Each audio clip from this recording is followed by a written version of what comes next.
Let's really look at osteoporosis. Let's get dirty here. Let's get dirty. So let's just take a bone that we often look at. This is what the spine looks like. Wow. And that's actually what a ridge that is in the meniscus of the spine. And in the middle, of course, there's the pulp. Now, let me just take the spine and cut it in half and show you two people who have spines that are very different. This is a spine that I've cut. Now, feel that. Okay? Oh, please. I'm just taking it easy. You can squeeze it, right? Wow, it's like a rib. It's like a rib. Yeah. Now, When you eat, yeah, ribs. that's a normal spine, like a normal rib. Yeah. What you'd expect to see Well, that's a spine. in a restaurant From a person. from a person. Okay. Now, this Ooh, no. is the osteoporotic bone. Oh. Now, I want you to take this. I want everyone to see this. I want you to take it, and I want you to break it. To break this? Break it. Okay. Whoa. Didn't take much. Wow. Doesn't take much. This is what happens in osteoporosis. When we talk about getting frail, these little bone pieces here that make up the spinal column will collapse, giving you a hump, the dowager's hump. Yeah. That's why people get shorter and shorter and shorter as they move, and then they can't get the kind of fullness in life, and that's why you don't want to look like that. But it doesn't have to be, because this bone is from someone who's older than this one was from. So Really? you have that control if you take action. All right. What do you do about it? Step number one, you got to lift weights. It's critically important.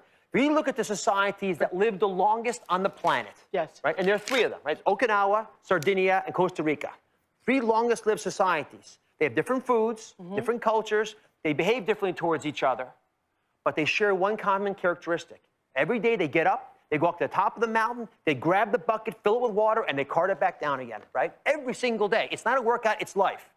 By keeping your bones strong, by lifting weights, you get there. Number two, you got to avoid too much alcohol and too much cigarettes, especially when you're young, because the process starts when you're 20 years of age. And then the last thing, and this is a problem that we have all over America, and by the way, it's my favorite vitamin, is vitamin D. 87% of people who live in Chicago who are older have vitamin D deficiency. We think it may be responsible for a lot of the cancers in this country. If you have multiple sclerosis, you ought to be taking vitamin D. A lot of the things that we link up to how much sun touches our body result from the fact we don't have enough vitamin D. And so getting the vitamin D3... Practically my whole staff is vitamin D deficient.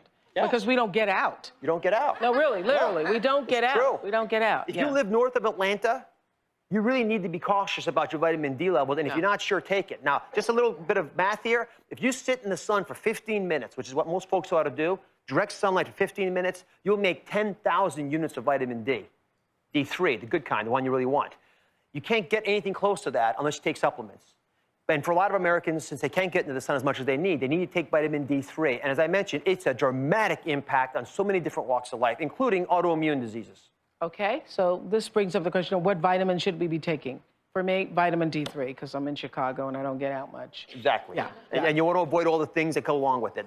So the A, B, C, D, E's of vitamins. A, B, C, D, E's. Okay, so vitamin A, Yeah. vitamin C, and vitamin E are the antioxidant vitamins. Okay. These are the ones that are critically important to keeping our membranes healthy. Now, So think ACE. ACE, good. Okay, good. ACE, Okay. ACE. Now, the brains of a cell are not where the genes are, right? It's not the nucleus. The brains of the cell is the membrane. The cell membrane lets us talk to each other. Okay. I can see you there, and I can see that I don't want to be with you, or I want to be close to you. Okay. If we don't have the right amount of antioxidants, if we don't have the right kind of fats in our diet, then we don't actually allow that membrane to maintain its healthy structure. Bottom line, A, C, and E. Yes. Okay. There are two other vitamins you got to worry about. D I covered, D. my favorite. Okay. And the last one is B, right? So A, B, C, D, E, all of them. B vitamin is the metabolic boosting vitamin. It's the vitamin that's present in so many leafy green vegetables, all the foods that are precious to us. Most of us don't get anything close to what we need, in part because our food supply has changed and we're not eating what we could eat. So taking vitamin B as a supplement makes sense. So A, B, C, D, E. Take it any way you wish, but you need to get those 5 vitamins.